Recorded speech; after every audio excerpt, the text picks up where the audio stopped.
Assalamualaikum warahmatullahi wabarakatuh. Apa kabar anak-anakku? Ibu berharap kalian senantiasa diberikan kesehatan oleh Allah Subhanahu wa taala.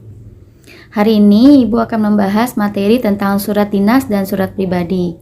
Namun di video kali ini Ibu hanya akan menjelaskan secara rinci tentang surat dinas.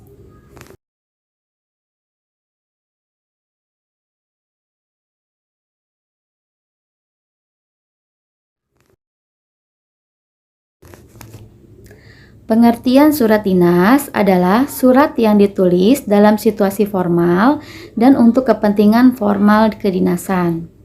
Surat ini dapat ditulis oleh pribadi kepada instansi atau atas nama suatu lembaga pemerintahan, perusahaan, atau organisasi yang ditujukan kepada lembaga.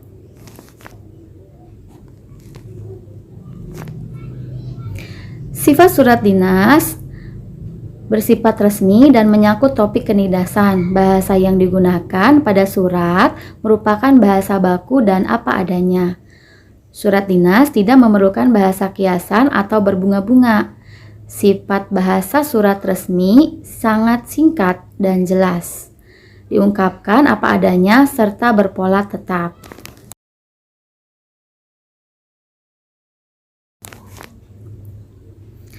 Ciri-ciri surat dinas. Yang pertama, berisi tentang keperluan kedinasan yang bersifat resmi. Yang kedua, hanya ditulis oleh sebuah lembaga instansi kepada instansi lain atau individu. Ketiga, berkaitan dengan topik kedinasan seperti undangan rapat, permohonan maaf, balasan lamaran pekerjaan, izin tidak masuk, izin menggunakan tempat, dan sebagainya. Yang keempat, menggunakan bahasa baku yang resmi.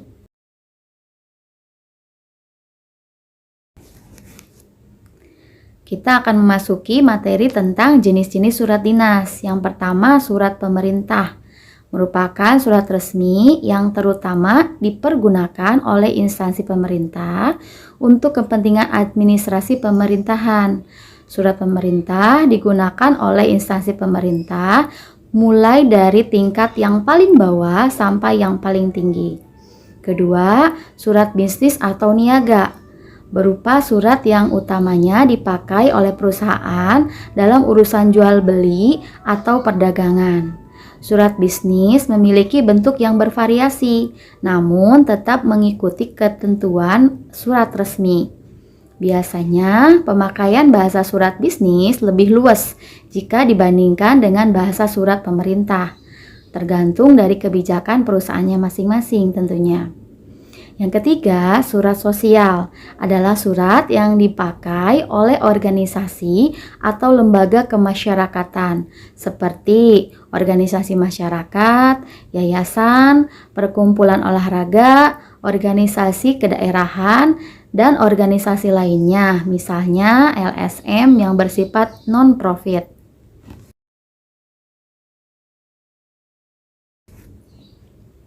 Struktur surat dinas. Nah, ini yang paling menentukan ketika kita ingin membuat surat dinas. Kita harus mengetahui urutan-urutan atau struktur dari surat dinas. Yang pertama, kop surat.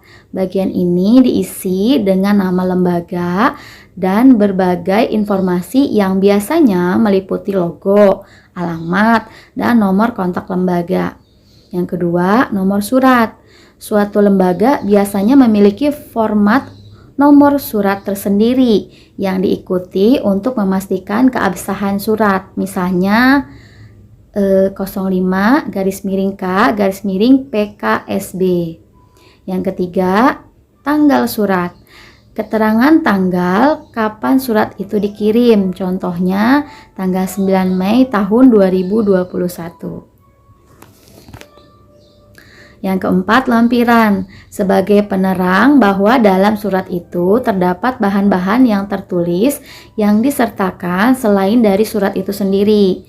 Bisa berupa surat keputusan atau data yang perlu disampaikan sebagai konteks lebih dari surat, dan sebagainya. Contohnya, lampiran 2 berkas.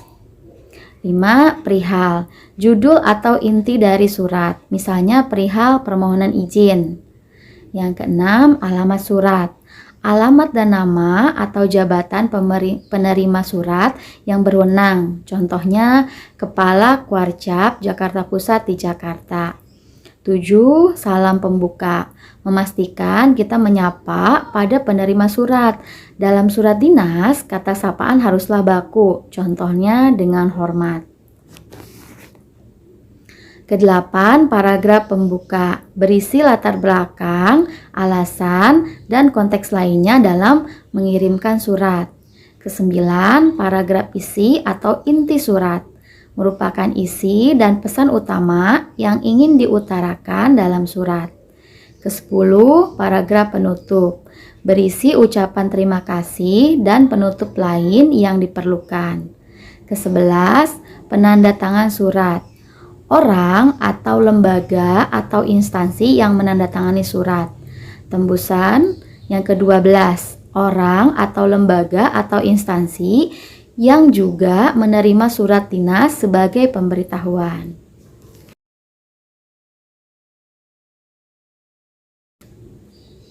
Nah, kalian bisa lihat ya, di sini ada bagian surat yang menjelaskan tentang urutan-urutan tata cara kalian menulis surat dinas yang baik dan benar. Yang pertama ada nomornya di poin 1. Di situ ada bagian untuk kop surat atau kepala surat. Yang kedua, di situ ada bagian-bagian lagi, ada tanggal surat, nomor surat, lampiran, hal surat, alamat tujuan surat, dan juga salam pembuka. Di bagian ketiga ada isi surat yang berisi paragraf pembuka, paragraf isi, dan paragraf penutup. Dan yang terakhir, di situ ada penutup surat yang di dalamnya terdapat salam penutup, penanda tangan surat, dan juga tembusan.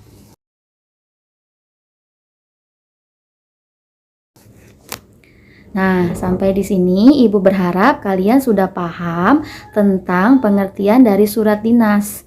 Selanjutnya, Ibu akan memberikan kalian tugas mandiri.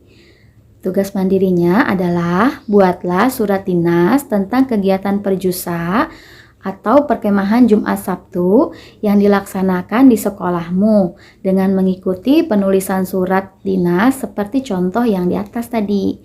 Nah, selamat mengerjakan dan semoga sukses ya anak-anak. Nah, sekian dulu dari Ibu. Sampai jumpa lagi pada materi surat pribadi.